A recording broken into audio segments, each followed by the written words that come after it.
are. You never worry about him. What's wrong with him? He isn't happy.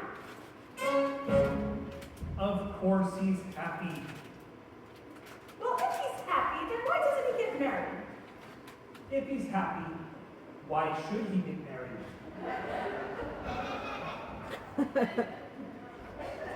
Well, no use. They'll just have to do as is. What? Don't be ridiculous. You look like 5 pounds of flour in a little 2-pound sack. The royal tailor will just have to make you a new suit. But this suit's in perfect shape. You're such a goof. Oh my goodness. No one is questioning the shape the suit is in, Polly. Goodness.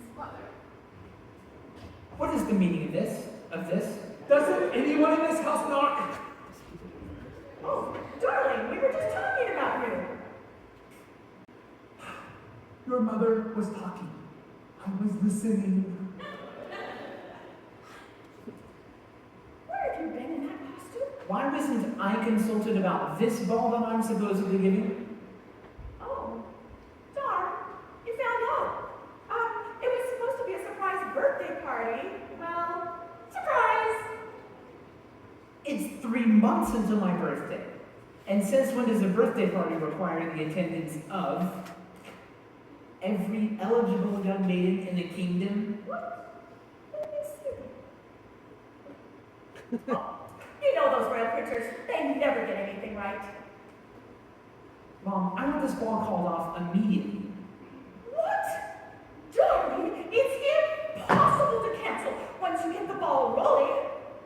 Well, fine.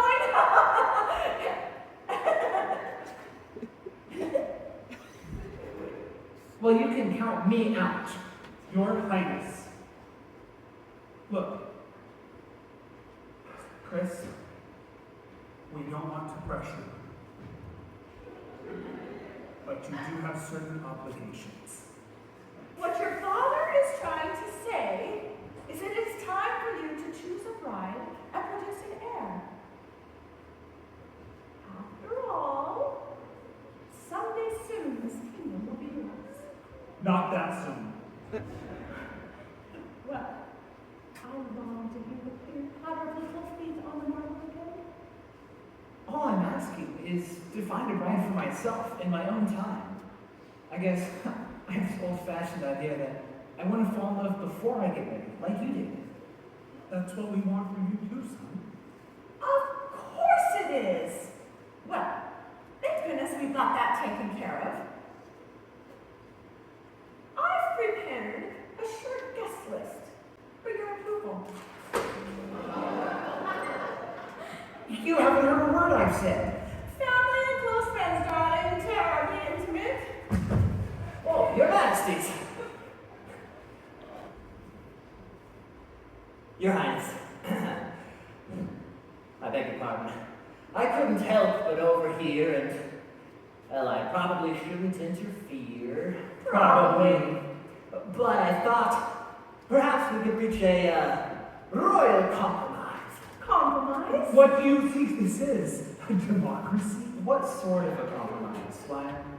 Okay, well, let's say you suck it up and go to the ball. Oh, I'm loving this idea so far.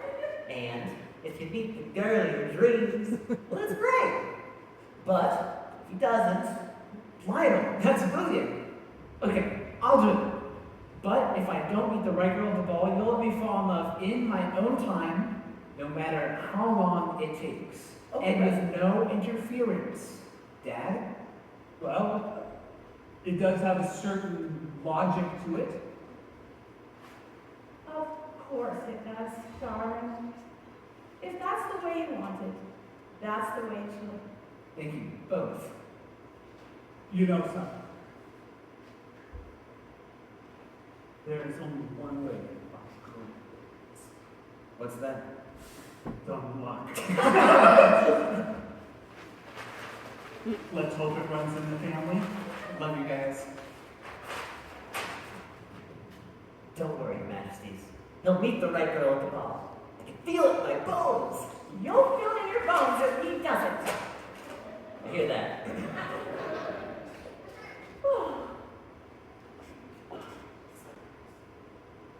Max, suppose he doesn't meet the right girl at the ball.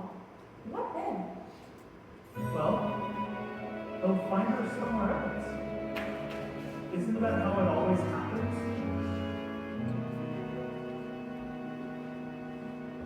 Boys and girls like you and me walk beneath the skies. They love just as we love, with the same dream in their eyes. Songs and keys and many things have their day and are gone. But boys and girls like you and me, we go on and on. They walk on every village street. They walk in lanes where branches meet, and stars send down their blessings from the blue. They go through times of doubt and fear, and so they go from year to year, believing in each other as we do. Bravely marching